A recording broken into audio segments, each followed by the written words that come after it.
أكمل الخلق وأنوار الخلق من الحسن والصدارة والولاية والحكاية والعناية والهداية والإمامة والأمامة. ثم نشهد أن سيدنا ونبينا وحبيبنا وحبيب ربنا وطبيبنا وطبيب قلوبنا ومحبوبنا ومقصودنا وأولانا ومولانا محمدا عبده ورسوله. أما بعد فأعوذ بالله من الشيطان الرجيم. بسم الله الرحمن الرحيم. يا أيها النبي إنا أرسلناك شاهدا ومبشرا ونذيرا وداعيا إلى الله بإذنه وسراجا منيرا. قال أيضا إلى موضع آخر: بسم الله الرحمن الرحيم. ولا تهنوا ولا تحزنوا وأنتم الأعلون إن كنتم مؤمنين. صدق الله مولانا العظيم وصدق رسوله النبي الكريم. قال الله تعالى شان حبيبه الكريم: إن الله وملائكته يصلون على النبي يا أيها الذين آمنوا صلوا عليه وسلموا تسليما. اللهم صل على محمد وعلى آل محمد كما صليت على إبراهيم وعلى آل إبراهيم إنك حميد مجيد. اللهم بارك على محمد وعلى آل محمد كما باركت على إبراهيم وعلى آل إبراهيم إنك حميد مجيد. अगर तू रहम करे ज़ुबां पे बात ऐसी दे, अगर तू रहम करे ज़ुबां पे बात ऐसी दे, जो दिल पे असर करे बलगल उला भी कमालिही कशफत दुजा भी जमालिही हसनत जमीउ खिसालिही सल्लु अलैहि वालिही সাল্লাল্লাহু তাআলা আলাইহি ওয়াসাল্লাম। বাবু যেন 4 আঙ্গুল তফাত থেকে সাউন্ডটা ক্যাচ করে, সব সময় মুখ লাগিয়ে বলা সম্ভব নয়। আলহামদুলিল্লাহ, সমস্ত প্রশংসা সেই মহান মালিকের জন্য, যিনি আমাদেরকে বড় দয়া করে ফেরেশতাদের মাঝে রহমতের মজলিসে, ক্ষমা পাওয়ার মজলিসে, রিয়াজুল জান্নাহ জান্নাতের বাগানে বসার সুযোগ দিয়েছেন। একটু আস্তে করে বলুন না সুবহানাল্লাহ। আপনাকে বলাবো তবে আপনি বলবেন। এত বছর ধরে ওয়াজ নসিহত, এখানে ওয়াজ ওখানে মাহফিল, এত শোনার পরেও যদি আপনাকে এখনো বলাতে হয় তাহলে তো নসিব খারাপ। পাগল আর নাবালককে বলিয়ে বলাতে হয়। আপনারা তো মোটামুটি ভালোই বোঝেন। কাল সকাল হবে চায়ের দোকানে বসে বিড়িতে টান মারবেন আর বলবেন সালাম মৌলানা বর্ধমান থেকে এসেছে, ও যা বলেছে শুনতে হবে নাকি। আপনি মোটামুটি ভালোই বোঝেন। তো বোঝেন যখন, মালিকের শুকরিয়া আদায় করে মাঝে মধ্যে একটু বলিয়েন। কারণ জোর করে দরুদ পড়িয়ে লাভ হবে না, আর জোর করে সুবহানাল্লাহ আলহামদুলিল্লাহ বলিয়েও কোনো কাজে আসবে না, যতক্ষণ না খুশি মনে আপনি না বলবেন।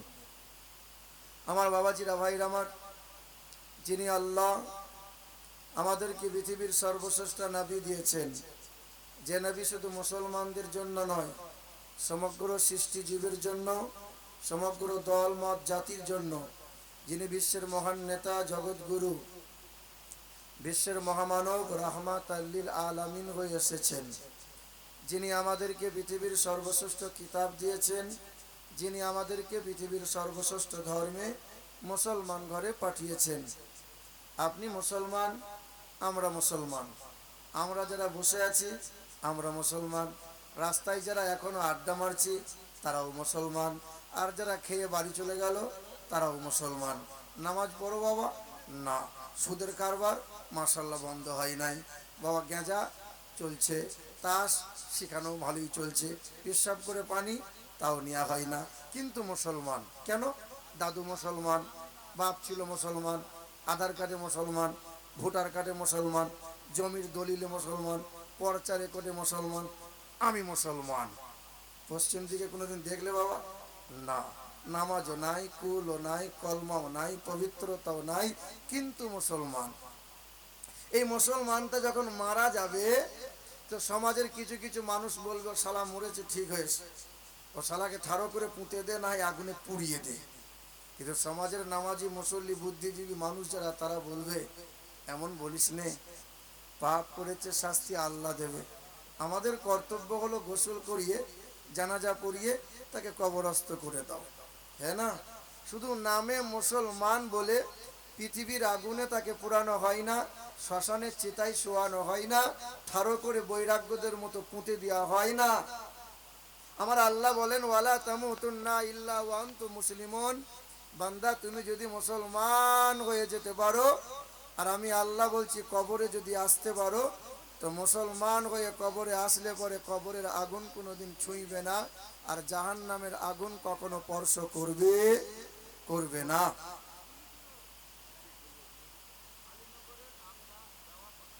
আচ্ছা, আলীনগরের আমিনা বেওয়া 500 টাকা দান করেছেন। আল্লাহ তার দানকে কবুল করেন, আল্লাহ তার খেতে খামারে বরকত দেন।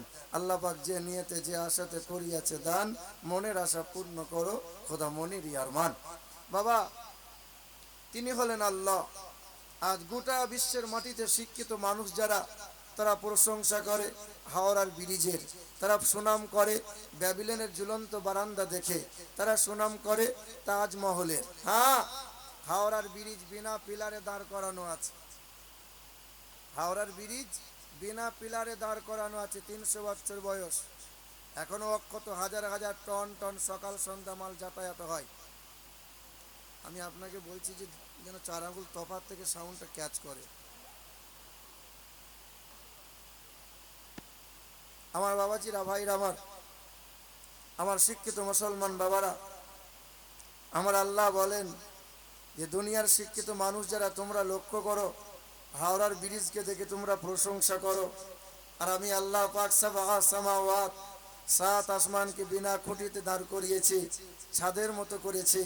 আর আমি আল্লাহ পাক জানিয়েছি ছাদে কোনো ছিদ্র রাখি নাই, যে আসমানে আমি আল্লাহ রাস্তা বানিয়েছি, চন্দ্র চলে, সূর্য চলে, গ্রহ চলে, আসমানে কোনো রকমের ছিদ্র নাই। আলাম নাজআলিল আরযা মিহাদা, আমি আল্লাহ জমিনকে বিছানার মতো বিছিয়ে রেখেছি। বান্দা, তারপরেও কি আমি আল্লাহর প্রশংসা করবি না? তাই বাবাজিরা, ভাইরা আমার, সকলে উচ্চস্বরে সেই মালিকের প্রশংসা শুকরিয়া কালাম আদায় করে বলি আলহামদুলিল্লাহ। আর একটু উচ্চস্বরে বলি আলহামদুলিল্লাহ। তবে আপনারা যারা দাঁড়িয়ে আছেন রাস্তায় বা ঘোরাফেরা করছেন, অযথা সময় নষ্ট করিয়েন না। আমি জানি এটা যদি ফাংশন হতো, কোনো একটা ন্যাংটা মেয়েকে স্টেজে নাচানো হতো, তো কত বুড়ো দামগুলো সামনে এসে জায়গা ঘুরিয়ে নিত, সামনে জায়গা নিত, আর বাদাম চিবাতর বলতো দারুণ হচ্ছে বাবু। হ্যাঁ, কিন্তু ওরা যে এই জান্নাতের বাগানে আসতে পারবে না। এই মজলিসে বসবে যারা মমিন আর মমিনা, তারা এই জান্নাতের বাগানকে মূল্যায়ন দেয়, যারা ওই জান্নাতের বাগান পাবে তারা। আমার আল্লাহ বলেন আমি আল্লাহ 114টা সূরা দিয়েছি, আর একটি সূরা দিয়েছি যার নাম হলো সূরা নাহাল। নাহাল মানে মৌমাছি, ওটা হলো মৌমাছি, আর এ হলো গুয়ে মাছি। গুয়ে মাছির স্বভাবটাই ওই রকম, পায়খানায় বসে, মাঝে মধ্যে মিষ্টির হাঁড়িতেও বসে, সুযোগ পেলে আপনার দেহতেও বসে। কিন্তু মৌমাছি শুধু ফুলে বসে। মৌমাছি নোংরা আবর্জনা পায়খানাতে বসবে না। আমার আল্লাহ বলেন সুম্মা কুলি মিন কুল্লি সামারাত ফাসলুকি সুবুলা রাব্বিকি যুলালা ইয়াখরুজু মিন বুতুনিহা শারাবুম মুখতালিফুন আলওয়ানুহু ফীহি শিফাউল লিন্নাস। বান্দা, মৌমাছির দিকে তাকাও, আমি আল্লাহ পাক নির্দেশ দিয়েছি, মৌমাছি বৃক্ষ ডালে ঘর বানাবে, মৌমাছি পর্বতের গায়ে ঘর বানাবে, মৌমাছি উচ্চ শিখরে ঘর বানাবে, মৌমাছি আল্লাহর জিকির কখনো বন্ধ রাখে না। শিফাউল লিন্নাস, তার নির্গত পানি আমি আল্লাহ মানব জাতির জন্য শিফা রেখেছি, যার নাম হলো মধু। মৌমাছির মতো স্বভাব তৈরি করো, নামাজও পড়বে আর মাঝে মধ্যে নোংরা নাচও দেখবে, নামাজও পড়বে, পরের আলকেটে নিজের জমি বাড়িয়ে নেবে, নামাজও পড়বে, মসজিদ থেকে বেরিয়ে পরের নিন্দা গীবত করবে। এটা হলো গুইয়ে মাছির স্বভাব। কল্যাণ আর কামিয়াবি আছে, মৌমাছির স্বভাব তৈরি করো। বাবাজিরা, ভাইরা আমার, আল্লাহ পাকের প্রশংসার পরেই শতকোটি দরুদ আর সালাম তিনি মক্কার মতি, মদিনার জ্যোতি, দুই কুলের সাথী, উম্মতের কান্ডারি, আমার ও আপনার নবী হাবিবে কিবরিয়া জনাবে মুহাম্মদুর রাসূলুল্লাহ সাল্লাল্লাহু তাআলা আলাইহি ওয়াসাল্লাম। উপস্থিত জ্ঞানী গুণী সম্মানীয় ওলামায়ে কিরামগণ, সম্মুখে বসে থাকা মুরব্বী বাবাজিরা, ভাইরা ও মা ও বোনেরা, সকলকে শ্রেণীমতভাবে সম্ভ্রম, শ্রদ্ধা, শুভেচ্ছা, আল্লাহ পাকের দয়া, মায়া, অনুগ্রহ আর শান্তি ধারা আমাদের সকলের উপর বর্ষণ হোক। জোরে বলি আল্লাহুম্মা আমিন। আমার বাবাজিরা, ভাইরা আমার, গোটা বিশ্বের মাটিতে কম বেশি 5,500 ধর্ম আছে। কত? 5,500 ধর্ম। আচ্ছা বলেন তো, সবচেয়ে বড় ধর্ম কোনটা? ইসলাম। আচ্ছা, যদি আপনার সমাজে কাউকে যদি বড় ভাই বলেন, তাহলে জানতে হবে তার কোনো ছোট ভাই আছে। কথা বুঝতে পারলেন না? তাহলে ইসলাম বড় নয়, ইসলাম হলো সর্বশ্রেষ্ঠ। হ্যাঁ, ইন্নাদ-দীনা ইনদাল্লাহিল ইসলাম, মহান মালিকের দরবারে মনোনীত দিন হলো দ্বীনে ইসলাম। আচ্ছা, যদি আপনাকে কোনো অমুসলিম হিন্দু ছেলে, ওই ঠাকুরপাড়ার কোনো হিন্দু ছেলে যদি জিজ্ঞাসা করে, বাবু মুসলমান, আব্দুর রহমান, আব্দুল জব্বার, তোমরা যে বলছো ইসলাম ধর্ম সর্বশ্রেষ্ঠ, আমাকে বুঝাও তো। আচ্ছা, বুঝাতে পারবেন? পারবেন? আপনার তো গালে দাড়ি নাই, নামাজ কালাম তো নাই, সুন্নতি লিবাস নাই, ইসলাম সম্পর্কে কি আপনি বুঝাবেন? শুনে রেখে দেন বাবা, আপনাদের এলাকার কোনো একটা দাসের ঘরের ছেলে, শিক্ষিত ছেলে এডুকেট ব্যক্তি, ওই যুবক নওজোয়ান ছেলেটা আর দুর্গার পূজা অর্চনা করব, কিন্তু হিন্দু শাস্ত্রের রীতিনীতি অনুযায়ী বামুনের বেটা বামুন হবে, মন্দিরে বামুন উঠবে, আর দুর্গা পুজোটা বামুনই করবে। দাসের ছেলে মানে নিচু জাতের ছেলে, ও দাসের ছেলে মন্দিরে ওঠার সুযোগ নাই, দুর্গা পূজা ওর দ্বারা সম্ভব নয়। শিক্ষিত ছেলেটা দাস ঘরের ছেলেটা মুচির ছেলে হতে পারে। ছেলেটা মনে মনে ভাবলো, আমার ধর্মে আমার ইজ্জত নাই, আমার সম্মান নাই, ডাইরেক্ট ঠাকুরের কাছে গিয়ে আমি পূজা অর্চনা করা আমার জন্য সম্ভব নয়, তাহলে আমি খ্রিস্টান ধর্ম দেখি। তো খ্রিস্টান ধর্ম রিসার্চ করে দেখলো যে খ্রিস্টান ধর্ম গ্রহণ করা যাবে, কিন্তু পাদ্রী আর পুরোহিত হওয়া সম্ভব নয়, বংশ পরম্পরাই হয়, সেখানেও ইজ্জত নাই। এ মনে মনে ভাবলো যে এত লেখাপড়া করলাম, তাহলে ইসলাম ধর্মটা রিসার্চ করে দেখি। ইসলাম ধর্ম রিসার্চ করার পরে এই ছেলেটা পাক ও পবিত্র হয়ে গেল। পাক ও পবিত্র হয়ে যাওয়ার পরে কালেমা লা ইলাহা ইল্লাল্লাহু মুহাম্মাদুর রাসূলুল্লাহ এই কালেমা পড়ে নিল। আচ্ছা, আমি আপনাদেরকে একটা কথা জিজ্ঞাসা করি, বলেন তো, লা ইলাহা ইল্লাল্লাহ শুধু কলমার অর্ধাংশ যদি কেউ বিশ্বাস করে, ওই ব্যক্তি ইমানদার হতে পারে কি পারে না? পারে। এতদিন এই জালসা আপনারা শুনছেন না, শুনে রেখে দেন, কলমার অর্ধাংশ বিশ্বাস করলে ইমানদার হওয়া সম্ভব নয়। আর একজনকে মেনে নিতে হবে, মোহাম্মদুর। হ্যাঁ, এবার আপনাদেরকে আবার জিজ্ঞাসা করি, লা ইলাহা ইল্লাল্লাহ মুহাম্মাদুর রাসূলুল্লাহ এই কালেমাটা যদি কোনো ব্যক্তি বলে নেয়, ইমানদার হওয়া সম্ভব বটে কিনা? সম্ভব। হ্যাঁ, কি করে সম্ভব হয় বাবা? কমিটির লোক এমনি এমনি টাকা আমাকে দেবে না। শুনে রেখে দেন, যখন আমাদের মুখ্যমন্ত্রী মমতা ব্যানার্জি ইমাম সাহেবদেরকে নেমন্তন্ন করেছিলেন, সবাই মৌলবীরা হাজির হয়েছিল। কেন? ভাতা দেবে, ভাতা। আমাদের মতো মৌলবীরা হাজির হয়েছিল, আমি সেখানে উপস্থিত ছিলাম। মমতা ব্যানার্জি 12 মিনিট বক্তব্য দিয়েছিল কলকাতা নেতাজি ইনডোর স্টেডিয়ামে।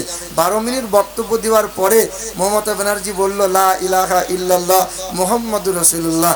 মৌলবীরা খুশিতে সব হাততালি দিয়েছিল। হ্যাঁ, সেদিন মনে মনে ভাবলো, এই রে আমাদের মমতা ইমানদার হয়ে গেল।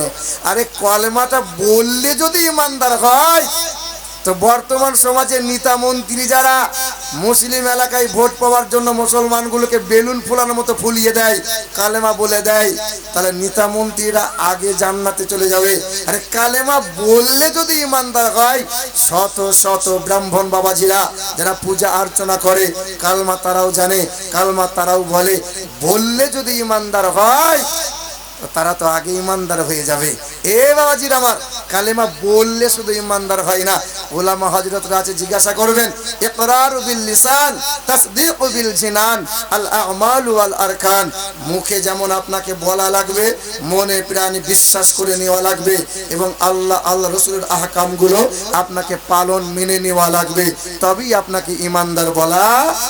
হ্যাঁ, এ বাবাজিরা ভাইরা আমার, এই দাসের ঘরের ছেলেটা গোসল পাক পবিত্র হয়ে গেল, যে কালেমা লা ইলাহা ইল্লাল্লাহু মুহাম্মাদুর রাসূলুল্লাহ, কালেমাকে মেনে নিল, পড়ে নিল। এই ছেলেটা ইমানদার হলো, সুন্দর একটা নাম রেখে দিল। নাম রেখে দেওয়ার পরে আপনাদের গ্রামে ওই গোবিন্দপুর কিংবা আদমপুরের কোনো একটা মসজিদে ইমাম, এই যে যারা গেটে দাঁড়িয়ে আছেন, গেটম্যান যারা, এই যে বাবা তোমরা ওখানে দাঁড়িয়ে আছো আর আমার পায়ে ব্যথা হচ্ছে, একটু গেটটা ছেড়ে চলে আসেন না। আমি আপনাদেরকে অনুরোধ করছি, সেই বর্ধমান থেকে আমি এসেছি, মেমারির পাশে সাতগেছিয়া বাড়ি আমার, আমি অত দূর থেকে আসতে পারলাম, আর আপনি কোরআনের মহাব্বতের জন্য এইটুকু এসে কিছু সময় ব্যয় করতে পারবেন না? আর আপনি বলছেন মুসলমান মার খাবে কেন? আরে মুসলমান মার খাবে না, ওরা মার খাবে। তুমি কোরআনের জন্য যদি কিছু সময় ব্যয় না করতে পারো, আমার শিক্ষিত মুসলমান, আর ওই যে দূর 4 কিলোমিটার দূরে যারা বসে আছেন, আচ্ছা মধ্যেখানগুলো অসুবিধা আছে? অত দূরে বসে আছেন কেন? দূরে দূরে কি প্রেম হয়? দূরে দূরে প্রেম হয়? আব্বা একটু কাছে কাছে চলে আসেন না, একটু উঠে আসেন না, একটু জিকির করেন লা ইলাহা, একটু আগে আসেন না। আব্বা আপনাদেরকে বলছি, বলো লা ইলাহা, বলো লা ইলাহা ইল্লাল্লাহু মুহাম্মাদুর রাসূলুল্লাহ। উঠবে না, শেকড় গজিয়ে গেছে। আব্বা কোন জায়গায় এলাম আমি? আমার বাবাজিরা ভাইরা আমার, আচ্ছা ওখানে যদি আপনার মন ভালো লাগে তা আপনি ওখানেই বসেন। আমি শুধু চেয়েছিলাম এই যে মানুষগুলো সামনে বসে আছে, আপনি যদি সামনে একটু বসতেন, আপনার চেহারাটা আমার নজরে পড়তো। যতদিন আপনার চেহারা নজরে ভাসতো, মুসাফির তো নবী বলছেন মুসাফিরের দোয়া আল্লাহ ফিরিয়ে দেয় না। আমি আপনার চেহারা ভাসতো আমার নজরে, আর আপনার জন্য একটু মালিকের দরবারে বলতাম, মালিক ওই বান্দাটা স্টেজের সামনে আমার পাশে বসেছিল, আমার সামনে বসেছিল, মালিক থেকে কবুল করে নিও। একটু মালিকের দরবারে একটু দোয়া করতাম, এছাড়া আর কিছু নেই। এ বাবাজিরা ভাইরা আমার, হ্যাঁ, যখন দুয়ারে সরকার দুয়ারে রেশন হবে, তখন ওই বান্দা আগে আগে সামনে গিয়ে লাইন দেবে, কিন্তু মসজিদের কাতারে আর রহমতের মজলিসে বসার সময় ও পিছনে পিছনে বসবে, আর ও বলছে আমি জান্নাতে আগে যাব। জান্নাতের নানির বাড়ির গোয়াল ঘর, এমনি এমনি জান্নাত পাবে? একটু আগে আগে আসেন আব্বা। এই যে ভাইরা একটু আগিয়ে চলে আসেন না আপনারা, বাবাজিরা ভাইরা আমার। আচ্ছা ছেড়ে দেন আমার শিক্ষিত মুসলমান শুধু মানুষেরা, বাবা এদিকে আগিয়ে চলে আসেন তো, আপনারা একটু আগিয়ে আসেন তো আব্বা, একটু আগিয়ে চলে আসেন, মাশাআল্লাহ একটু আগিয়ে আসেন। আলহামদুলিল্লাহ আলহামদুলিল্লাহ সুবহানাল্লাহ আলহামদুলিল্লাহ মাশাআল্লাহ। আসেন আব্বা আসেন, আলহামদুলিল্লাহ। একবার দরুদ শরীফ পড়ি, আল্লাহুম্মা সাল্লি আলা মুহাম্মাদিন ওয়া আলা আলি মুহাম্মাদ কামা সাল্লাইতা আলা ইব্রাহিম ওয়া আলা আলি ইব্রাহিম ইন্নাকা হামিদুম মাজিদ। আল্লাহুম্মা বারিক আলা মুহাম্মাদিন ওয়া আলা আলি মুহাম্মাদ কামা বারাকতা আলা ইব্রাহিম ওয়া আলা আলি ইব্রাহিম ইন্নাকা হামিদুম মাজিদ সাল্লাল্লাহু তাআলা আলাইহি ওয়াসাল্লাম। এবার আপনি শোনেন, আপনারই গ্রামের ওই দাসের ছেলেটা মুসলমান হয়ে গেছে, কালকে মুসলমান হয়েছে, আজ ইমাম সাহেবের পাশে বসে গোটা কয়েক সূরা কালাম মুখস্থ করে নিয়েছে। আচ্ছা বলুন, আপনার গ্রামের ইমাম সাহেব 10 দিনের ছুটিতে বাড়ি চলে গেছে, গ্রামের ইমামতি করার মতো আর কেউ নাই। দাসের ঘরে ছেলে দাঁড়িয়ে আছে, ছেলেটা আজ মুসলমান হয়েছে, আর দাস নাই। এই ছেলেটা যদি ইমামতির জায়গায় দাঁড়ায়, ইমামতি করতে পারবে কি পারবে না? পারবে কি পারবে না? এই ছেলে যদি যোগ্যতা অর্জন করে, মক্কা মদিনায় ইমামতি করার সুযোগ আছে না নাই? আছে। হে বাবারা আমার, বামুনের মেয়েটা দাসের ঘরের ছেলেকে বিয়ে করতে পারে না, ব্যানার্জি ঘরের ছেলেটা মুচি ঘরের মেয়েকে বিয়ে করতে পারে না।